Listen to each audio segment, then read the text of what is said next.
स्थानिक स्वराज्य संस्थांच्या निवडणुकांवरून महायुतीमध्ये उडालेली ठिणगी आता थेट मुंबई ते दिल्लीपर्यंत जाऊन पोहोचली आहे। मंत्रिमंडळ बैठकीवर बहिष्कार टाकून शिंदे गटाच्या मंत्र्यांनी आपली नाराजी उघडपणे व्यक्त केली। यानंतर नाराजी दूर करण्याची चर्चा देखील झाली, पण 2 दिवसात उपमुख्यमंत्री एकनाथ शिंदे यांनी दिल्ली गाठली। दिल्लीमध्ये त्यांनी अमित शहा यांची भेट घेतली आणि आता स्थानिक स्वराज्य संस्थांच्या निवडणुकांवर होणारा जो फॉर्म्युला आहे तो वर्षावर न होता ही चर्चा आता ही खलबत थेट नॉर्थ ब्लॉक मधून होऊ लागली आहेत।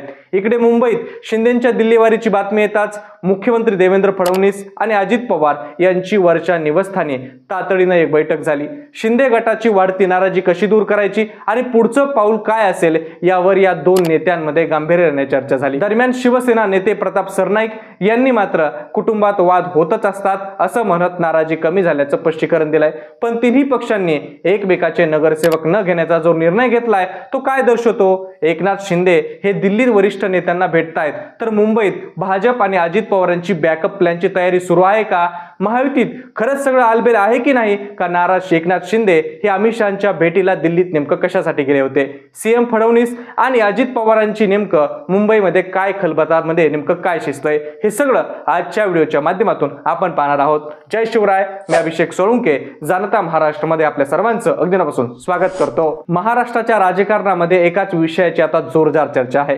ती चर्चा म्हणजे महायुतीतील अंतर्गत धुसफूस। आता ही धुसफूस अशी सुरुवात झाली आहे ती देखील स्थानिक स्वराज्य संस्थांच्या निवडणुकांमधूनच। मित्रपक्षाकडून आपल्याच कार्यकर्त्यांना आणि निष्ठावंतांना डावललं जात असल्याची भावना शिवसेना एकनाथ शिंदे गटामध्ये झाली आणि याच भावनेतून थेट बुधवारी शिंदे गटाच्या मंत्र्यांनी मंत्रिमंडळाच्या बैठकावर बहिष्कार टाकला। या बैठकीकडे शिंदे गटाच्या सर्वच मंत्र्यांनी पाठ फिरवली। हा केवळ एक योगायोग नव्हता, तर उपमुख्यमंत्री असणारे एकनाथ शिंदे यांच्या नेतृत्वाखाली त्यांच्या गटाने आपली नाराजी तीव्रपणे एकत्रितपणे व्यक्त केली होती। या बहिष्कारानं राज्यातील राजकारणाला एक वेगळी कलाटणी मिळाली होती। बैठकीनंतर लगेचच उपमुख्यमंत्री एकनाथ शिंदे आणि आपल्या मंत्र्यांसोबत त्यांनी मुख्यमंत्री देवेंद्र फडणवीस यांची भेट घेतली आणि आपल्या मनातली खतखत आणि स्थानिक स्तरावर अडचणी त्यांच्यासमोर मांडल्या आहेत। कारण या भेटीनंतर केवळ 2 दिवसांनी एकनाथ शिंदे हे दिल्लीसाठी रवाना झाले होते। एकनाथ शिंदेंचं दिल्लीत दाखल होणं हा केवळ एक औपचारिकता नव्हती, तर महायुतीतील स्थानिक पातळीवरील तिढा आता थेट राष्ट्रीय नेतृत्वाच्या दरबारात पोहोचल्याचं हे स्पष्ट संकेत होतं। दिल्लीत उपमुख्यमंत्री एकनाथ शिंदे यांनी देशाचे गृहमंत्री अमित शहा यांची भेट घेतली। स्थानिक स्वराज्य संस्थांच्या निवडणुकांच्या अनुषंगानं जागा वाटपाच्या फॉर्म्युल्याबद्दल आणि महायुतीतील भविष्याबद्दल या दोन प्रमुख नेत्यांमध्ये या बैठकीमध्ये चर्चा झाल्याची देखील माहिती आहे। तर मुंबईत वर्षा निवासस्थानी किंवा सह्याद्रीवर ही खलबत होणारी आता थेट केंद्रीय मंत्र्यांच्या नेतृत्वाच्या दालनामध्ये म्हणजेच नॉर्थ ब्लॉक मधून होत आहेत। सूत्रांनी दिलेल्या माहितीनुसार स्थानिक स्वराज्य संस्थांमध्ये भाजप आणि अजित पवार गटाकडून शिंदे गटाच्या कार्यकर्त्यांना अनपेक्षित असणारं प्रतिनिधित्व मिळत नाहीये। अनेक ठिकाणी शिंदे गटाच्या नगरसेवकांना आणि कार्यकर्त्यांना दबाव टाकून पैशाचं आमिष देऊन त्यांना आपल्या पक्षामध्ये घेत आहे असा देखील आरोप शिंदे गटाकडून करण्यात येतोय। तर शिंदे गटाच्या अनेक कार्यकर्त्यांना हे टेक ओव्हर करण्याचा देखील प्रयत्न सुरू आहेत अशी देखील तक्रार शिंदे गटाच्या नेत्यांकडून करण्यात येते।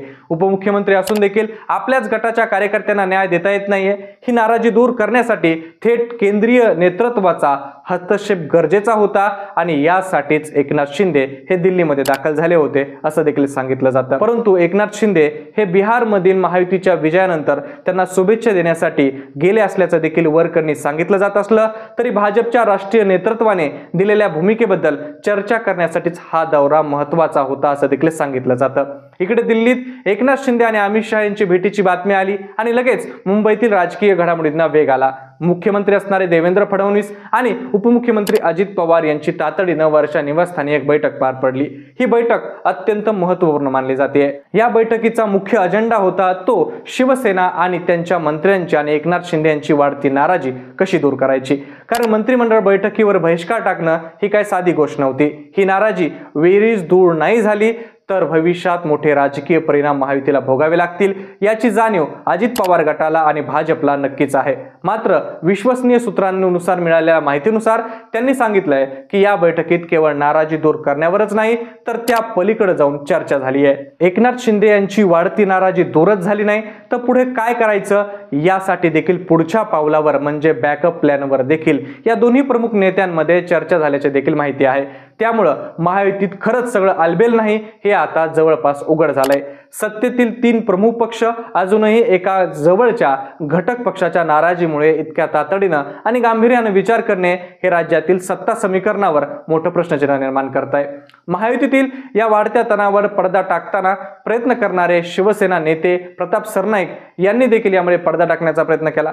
त्यांनी नाराजीच्या चर्चेवर स्पष्टीकरण देताना म्हटलं की आमच्यात काही नाराजी नाही, कुटुंब म्हटल्यावर थोडंफार होतच असतं, कुटुंबात वादविवाद होतच राहतात, मनातली भावना व्यक्त करायची असते, आम्ही आमच्या भावना मुख्यमंत्र्यांसमोर मांडल्या आहेत असं प्रताप सरनाईक यांनी माहिती दिली। परंतु सरनाईक यांनी जी माहिती दिली आहे ती सर्व या राजकीय नाट्याच्या केंद्रस्थानी आहे। त्यांनी स्पष्ट केलंय की जी थोडीशी नाराजी होती त्याबद्दल चर्चा झाली आणि सर्वात महत्त्वाचे कुणीही महायुतीतील नेते पदाधिकारी नगरसेवक यांना एकमेकांच्या पक्षात घेणार नाही असं तिन्ही पक्षाने ठरवलं आहे आणि उद्यापासून या निर्णयाची आम्ही अंमलबजावणी करणार आहोत असंही त्यांनी सांगितलंय। पण त्यांचा हा निर्णय काय दर्शवतो? कुटुंब म्हणून एकत्र असलेल्या पक्षांना तुम्ही आमच्या पक्षातले नगरसेवक फोडू नका असा करार करावा लागतो। याचा अर्थ स्थानिक पातळीवर फोडाफोडीचं राजकारण आणि कार्यकर्त्यांना ओढून घ्यायचं राजकारण मोठ्या प्रमाणात सुरू होतं। त्यांच्या या करारावरून स्पष्ट होतं की तिन्ही पक्षातील नेत्यांनी आणि पदाधिकाऱ्यांनी एकमेकांच्या कार्यकर्त्यावर हात साफ करण्यास सुरुवात केली होती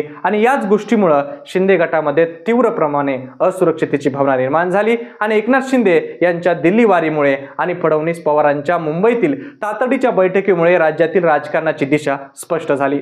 महायुतीतील तिढा केवळ हा सीट शेअरिंगचा नाही तर सत्ता आणि कार्यकर्त्यांच्या सुरक्षिततेचा देखील आहे। एकनाथ शिंदे यांची अमित शहा यांची भेट घेऊन त्यांनी देखील हे तक्रार करून सिद्ध केलं आहे की स्थानिक स्तरावर भाजप नेतृत्वाकडून आपल्या गटाला सहकार्य मिळत नाही, तर मुंबईत मुख्यमंत्री देवेंद्र फडणवीस आणि अजित पवार यांची बॅकअप प्लॅनवरची चर्चा हे करून संकेत दिले आहेत की सत्तेची समीकरणं बदलण्याची आता वेळ आलीच तर त्यासाठी देखील आम्ही तयार आहोत। प्रताप सरनाईक यांचं स्पष्टीकरण जरी सगळं अलबेल असल्याचं दर्शवत असलं तरी नगरसेवक न घेण्याचा करार हे सिद्ध करतो की जमिनीवरची लढाई अजूनही सुरूच आहे। ही नाराजी तात्पुरती थांबली की यामध्ये आणखीन काही मोठं होईल का? या तात्पुरत्या नाराजीमुळे आणखीन काही प्रश्न उभे राहतील, परंतु ही नाराजी खरंच थांबली आहे का? तिन्ही पक्षांनी एकमेकांना एक अखेरची संधी देऊन बघितलं आहे हे आता आगामी स्थानिक स्वराज्य निवडणुकीवर काय होतंय याच्यावर स्पष्ट होईल। पण तुम्हाला याबद्दल काय वाटतंय ते कमेंट करून नक्की सांगा आणि अशाच प्रकारच्या व्हिडिओसाठी आपल्या जनता महाराष्ट्र या YouTube चॅनलला नक्की सबस्क्राइब करा। धन्यवाद।